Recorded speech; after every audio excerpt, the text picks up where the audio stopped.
നൂറ്റാണ്ടുകളുടെ കഥ പറയുന്ന കോഴിക്കോട് ഫാറൂഖിലെ പഴയ ഇരുമ്പ് പാലം ഇന്നും പ്രതാപത്തോടെ ഈ നാടിൻ്റെ ജീവനാഡിയായി തലയുയർത്തി നിൽക്കുന്നു.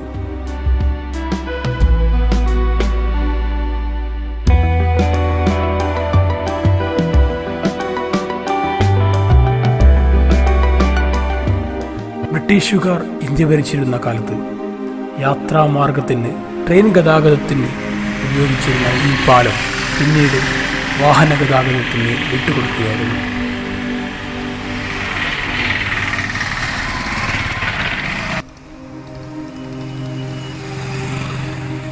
1833 ബ്രിട്ടീഷുകാർ ചാലിയാറിന് കുറുകെ ഫാറൂഖിൽ ഈ ഇരുമ്പ് പാലം നിർമ്മിക്കുന്നത്.